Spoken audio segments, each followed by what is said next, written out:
यह कथा उस समय का है जब बाबा भोलेनाथ का बारात हिमाचल और मैना के घर पहुंचा है और मैना जी आरती का थाली लेकर परिछावन करने गई है।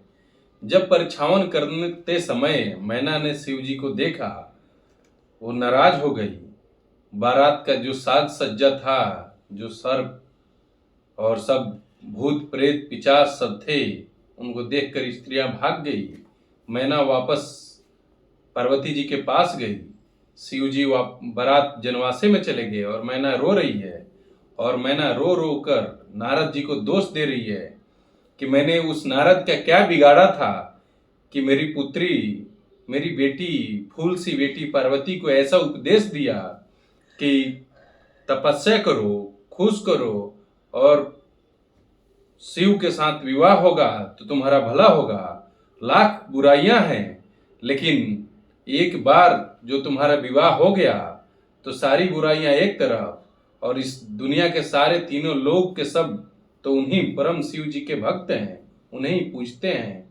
तुम्हारा जीवन सफल हो जाएगा। अगर वो ऐसा वचन नहीं देता, ऐसा उपदेश नहीं देता, तो आज हमें ये दिन न देखना पड़ता।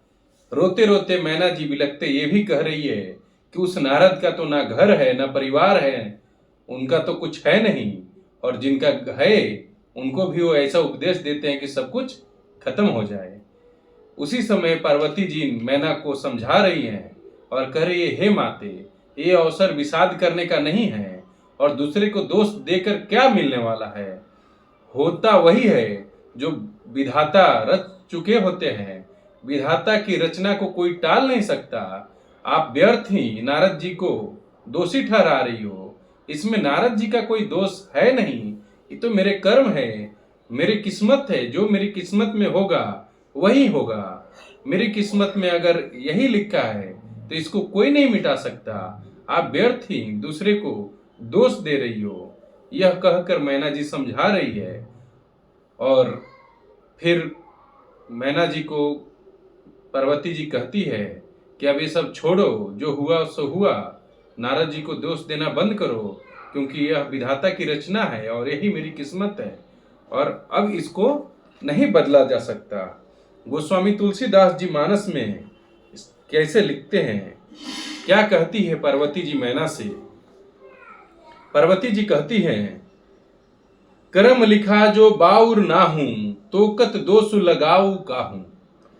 जो मेरे भाग्य में लिखा है, जो मेरे कर्म में है, वो बुरा नहीं हो सकता।